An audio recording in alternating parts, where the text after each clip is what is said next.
neutra. Ou seja, eu não posso isentar imposto para os mais pobres e sobrecarregar o setor de bens, serviços e indústria.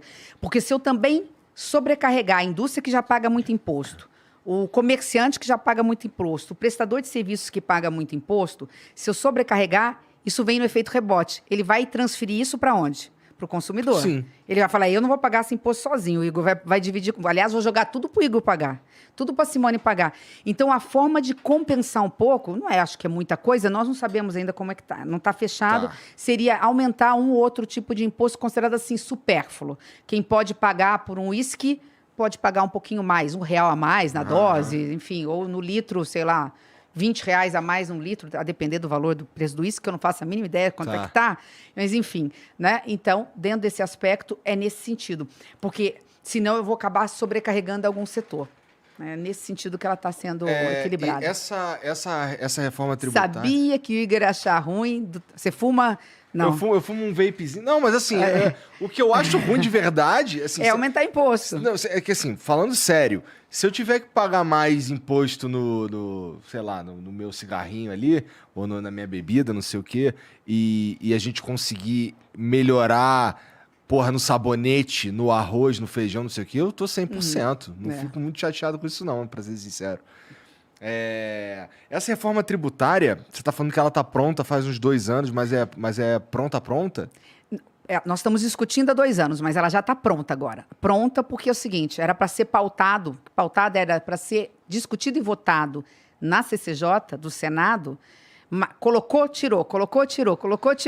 Por quê? Porque havia sempre assim, não é isso que nós queremos. Então, a gente não sabe, houve sinal lá do Ministério da Fazenda, de onde vieram esses recados, ou algum lobby que foi feito, mas ela está pronta para ser votada na CCJ. Sim. Porque qual é a parada que vocês gostam de dizer? Qual é a parada? É o seguinte, fazer mais ou menos como foram feitos com as outras reformas. Como eu presidi a comissão, eu sei o jeito de fazer as coisas de forma dentro da lei. Qual é o jeito da gente ter essa reforma nos primeiros 6 meses do próximo governo? E se nós não votarmos nos primeiros 6 meses, acho que não vota mais. A gente já quebrar uma perna. Todo projeto que envolve emenda da Constituição, alterar a Constituição, e essa reforma mexe na Constituição, ela precisa ter a aquiescência das 2 casas. O Senado e a Câmara têm que concordar com o que está ali. Então, qual que era a ideia? Tira do Senado agora até o final do ano. Então, dia 2 de outubro acaba a eleição, segundo turno, não sei o dia que vai ser, 20? 22? Enfim, nem sei, mas que dia que vai ser o segundo turno? Já? Dia 15? Não. Bom, a gente deixa enfim. É no segundo turno. No segundo turno, acabou. Também não sei. Você tem ali pelo menos 60 dias do Congresso Nacional trabalhando. Então, qual que é a ideia? Eu viro o presidente da República, eu chego lá e falo assim agora, com o poder da caneta, da soberania popular. Vocês têm 60 dias, votem no Senado. O Senado vota. Quando vira o ano que vem, em janeiro, manda para a Câmara. Então, a Câmara já vai pegar uma reforma, que já saiu de uma perna, de um braço. Ela vai trabalhar em 3, 4 meses. Se ela fizer algumas alterações pequenas, porque ela já sabe mais ou menos como é que é, porque essa reforma ela é fruto já hoje de 2 PECs. Uma que veio da Câmara ou que veio do Senado. Então, já foi juntada, a PEC 45 com a 110, nós já juntamos.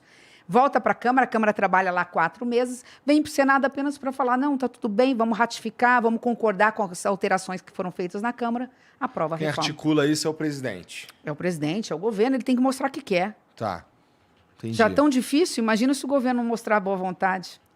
Pois é. E assim, a gente tem... existe também algum tipo de conversa para a gente ter uma reforma administrativa, política e tudo mais? A gente tem algum... Tem. Essa conversa existe? Existe. Que isso não é um pouco... eu não sei, isso mexe... A reforma administrativa, ela mexe com quem tem poder. E por isso que eu acho que ela é tão difícil de funcionar assim, de uma forma que seja boa para todo mundo. Porque o cara que tem poder, ele quer reeleição, ele quer se manter ali, não sei o quê e tudo mais. A reforma tributária, ela talvez tenha um aspecto assim que não seja muito popular. Não sei, eu tô por fora do que compõe essa reforma que vocês estão discutindo. Mas pior do que isso deve ser o lobby de quem vai... o cara do uísque lá. Deve estar puto. Deve estar indo lá, encher o saco de todo mundo e tudo mais. Mas a reforma administrativa, acho que ela é ainda mais complicada, não é não, Simone? Há um ditado, Igor, que fala assim, o inimigo do bom é o ótimo. Né? Então, assim, na política, o ótimo nunca vai prevalecer, porque você tem razão. Você sempre está ferindo interesses e aí começam os lobbies. Então, você tem que ver o mínimo possível que você pode avançar. Nós fizemos mais ou menos um pacto com a Câmara, né? A gente começa com a tributária, a Câmara começa com a administrativa. Aí sai a tributária, vai para a Câmara, a administrativa da Câmara vai para o Senado. Não deu muito certo porque ficou um pouco parado. Mas o caminho da reforma administrativa é fazer o que é possível. E há algumas coisas que são simples. Entre outras coisas, a reforma administrativa não pode ser vista como uma reforma para prejudicar contra o servidor. Ela tem que ser a favor do serviço público. Há uma grande diferença aí. É trazer o ESG, que todo mundo agora sabe o que é, né? ESG, que é meio ambiente, social e governança, para dentro da máquina pública. Então, a reforma administrativa passa desde a questão seguinte, olha, a máquina pública tem que dar um exemplo na questão ambiental. Né? Tem que ser ecologicamente correta, né? Acabar com papel, coisas desse tipo, de ter energia limpa, até passando, por exemplo, para o governo digital. Nós temos que digitalizar, nós temos que transformar a máquina pública numa máquina 5G, né? Aquela que funciona independente de papel, independente de burocracia.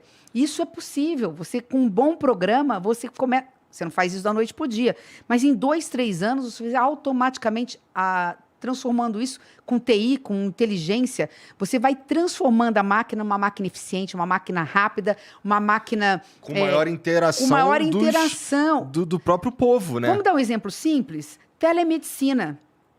Muita gente pode torcer o nariz, por exemplo, em São Paulo. Imagina, eu quero ser atendido pelo médico. Tudo bem. Eu me amarro em telemedicina. São Paulo, até você justifica, você tem médicos e tal. E quem mora na Amazônia?